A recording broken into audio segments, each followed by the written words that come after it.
নবীর বিপক্ষে টানা 5টি ছক্কা হজম করা ওয়েলে লাগের বাবা খেলা চলাকালীন অবস্থায় প্রাণ হারালেন। ধারণা করা হচ্ছে হার্ট অ্যাটাকের জন্য দুনিতের বাবা প্রাণ হারিয়েছেন।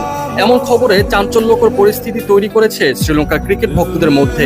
ছেলের বাজে খেলার দিনে বাবার এমন প্রাণ হারানোর খবর পেয়ে আরো নাজেহাল অবস্থা দুনিত ওয়েলে লাগের। ধারণা করা হচ্ছে খেলার শেষ মুহূর্তে মাঠের মধ্যেই এমন খবর জানানো হয় তাকে। এই দিন দুনিত ভালোই বোলিং করেছিলেন, অন্তত প্রথম 3 ওভারে দুর্দান্ত বোলিং করেছিলেন। তবে বিপত্তি বাধে একদম শেষ ওভারে গিয়ে।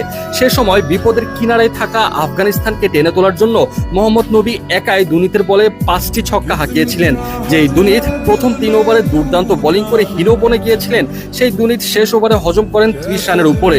অবশ্য শেষমেশ শ্রীলঙ্কা জয়ের দেখা পায়, কিন্তু এই জয়ের খুশি এক মুহূর্তে ম্লান হয়ে যায় বাবার প্রাণ হারানোর খবর শুনে। দুনিতের দুনিয়া একদম স্তব্ধ হয়ে গেল। হার্ট অ্যাটাকে বাবা প্রাণ হারানোর কারণে অনেকে মনে করছেন শেষ ওভারে ছেলের বাজে পারফর্মের কারণেই এমনটা হয়েছে। অথচ দুনিত শেষ ওভারে নবীর হাতে বেধড়ক রান দেওয়ার পর তাকে নিয়ে হয়েছিল নানা সমালোচনা। শ্রীলঙ্কা হোক কিংবা বাংলাদেশ, কেউই তাকে ছেড়ে কথা বলেনি।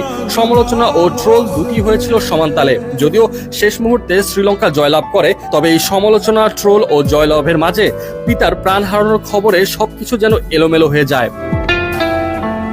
দুনিতের বয়স মাত্র 22 বছর। টি-20 ফরম্যাটে শ্রীলঙ্কার হয়ে মাত্র 4 ম্যাচ খেলেছেন এই বোলার। আর ওদিকে ওডিআইতে 31টি ম্যাচ ও টেস্টে মাত্র 1টি ম্যাচ খেলেছেন। বিপিএলও খেলেছেন 5 ম্যাচ। উঠতি ক্যারিয়ারে উজ্জ্বল প্রতিভা ছড়ানো দুনিতকে নিয়ে অনেক আশা ভরসা ও স্বপ্ন দেখেছিল বাবা। সামনে আরো অনেক লম্বা পথ।